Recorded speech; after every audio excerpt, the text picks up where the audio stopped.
भगवान श्री कृष्ण की जीवन यात्रा रहस्यमयी और अद्वितीय घटनाओं से भरी हुई है। उनका प्रत्येक कार्य मानवता को जीवन के गूढ़ रहस्यों और धर्म के गहरे अर्थों को समझाने वाला है।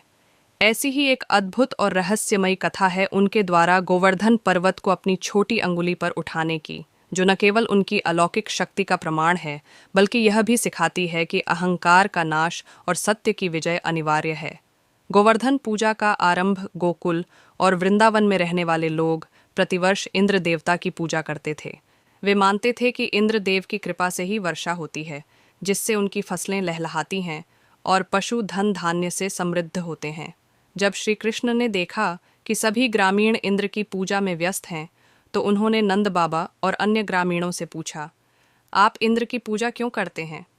नंद बाबा ने समझाया कि इंद्र देवता वर्षा करते हैं, जिससे उनकी जीविका चलती है।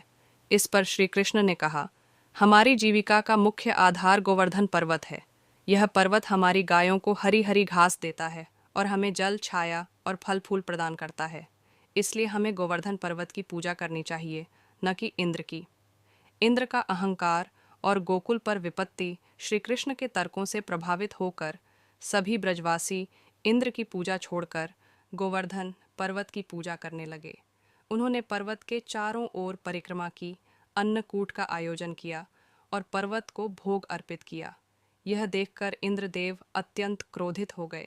उन्होंने इसे अपनी अवमानना समझा और अपने अहंकार में ब्रजवासियों को सबक सिखाने का निर्णय लिया। इंद्र ने ब्रजभूमि पर मूसलाधार बारिश और प्रचंड तूफान भेजा। देखते ही देखते गोकुल जलमग्न होने लगा। भयभीत ब्रजवासी श्री कृष्ण के पास गए और उनसे सहायता की प्रार्थना की। गोवर्धन पर्वत उठाने की लीला भगवान श्री कृष्ण ने ब्रजवासियों को आश्वस्त किया और कहा, डरने की कोई आवश्यकता नहीं है, गोवर्धन पर्वत हमारी रक्षा करेगा। यह कहकर श्री कृष्ण ने अपनी छोटी अंगुली से गोवर्धन पर्वत को उठा लिया। उन्होंने पर्वत को इस प्रकार धारण किया कि यह सभी ब्रजवासियों के लिए छत्र का काम करे। सभी ब्रजवासी और उनके पशु गोवर्धन पर्वत के नीचे सुरक्षित स्थान पर आ गए।